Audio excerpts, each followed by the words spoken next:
Welcome back to Studio 10. Reptile Awareness Day is Saturday, and some of the guys that you can see up close and personal at the Environmental Center are here in our studio this morning. Check that out. That is awesome.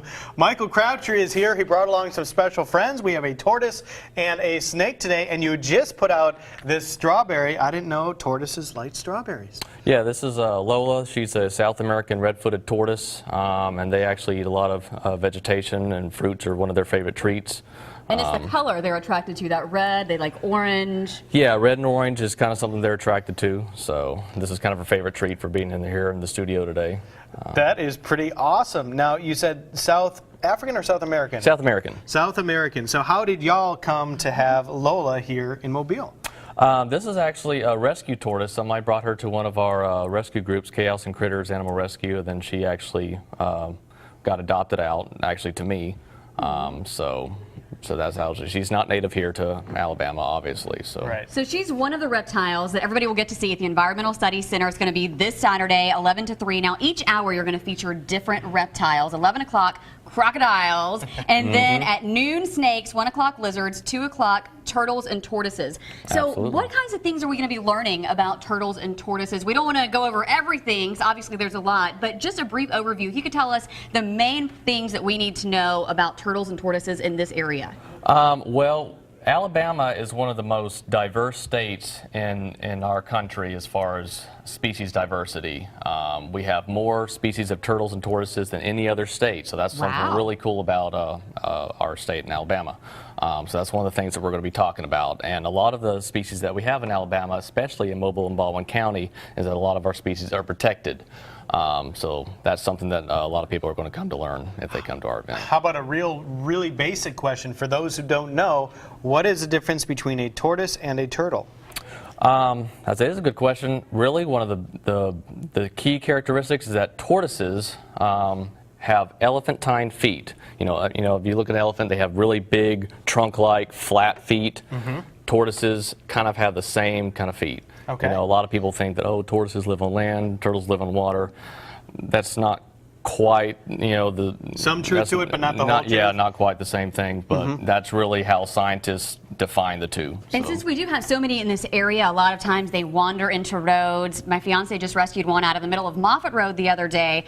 What are you supposed to do with the turtles once you get them, once you take them out of the middle of the road? You want to get them to safety. Where should you take them? Really, what we encourage people to do, and we actually have a handout for this that we'll have available at the event, is if it's in a nice wooded area and you're able to, is really help the turtle cross the road to the other side, because that's where the turtle wants to go. Don't put it back to the side that it was at, because he's just going to keep going across the road.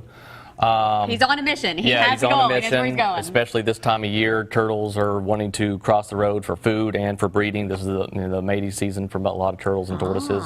But obviously, if it's crossing a road and you see like a construction site or a very high developed area where it's probably unsafe for the turtle to be, you might want to contact the Environmental Center or our society. And maybe see if we can relocate it to a safer area. Okay, we'll put that number on fox10tv.com on our Studio 10 page. There's somebody underneath me, and I don't really want him underneath me anymore. Gotcha. I don't know that I want him out here either, though.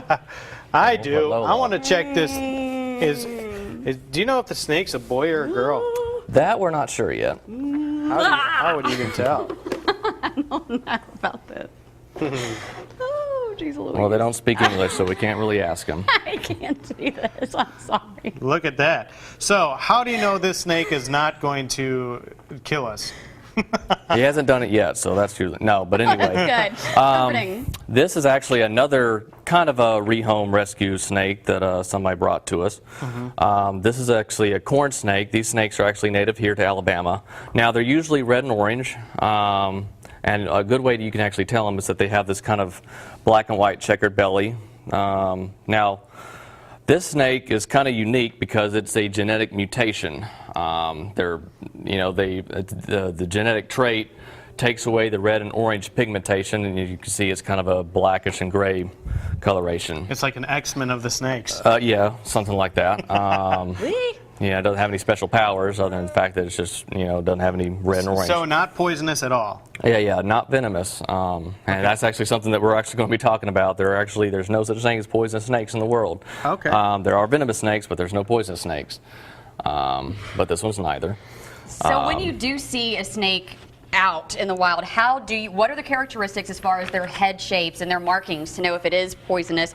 To know, I always am going to go the other way. I don't care. Yeah.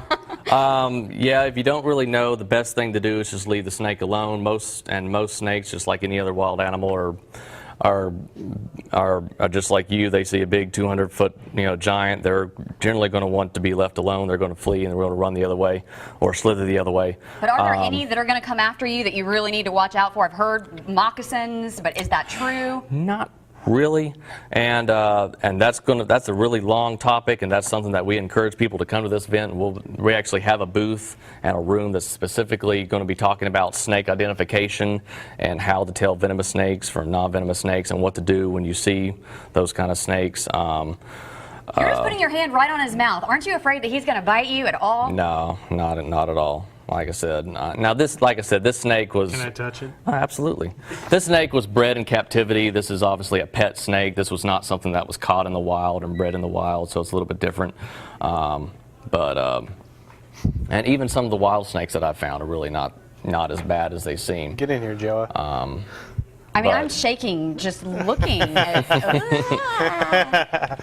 all right, so a lot of things to learn about: snakes, turtles, lizards, crocodiles. 11 to 3 Environmental Studies Center is where you need to be, right off Gerby Road. The address is on your screen. Also have it on fox10tv.com on our Studio 10 page. 10 to 3. The snake has me thinking crazy thoughts right now. All I can do is keep my eyes on the snake. One note that I do want to say is that because of the recent flooding that we had, the Knollwood entrance to Gerby Road is still closed. So this weekend, if you want to get to the Environmental Center, you want to come in through the Hillcrest side. Okay. So do remember that. All right, so coming out, it will be so informative. We've learned so much here in just a few minutes. Thank you so much for bringing the tortoise and Cherish's pet friend, the snake, here. I'm going to play with turtle. Stick around. We're checking back in with the Fisherman's Legacy in our kitchen, working on a special crawfish.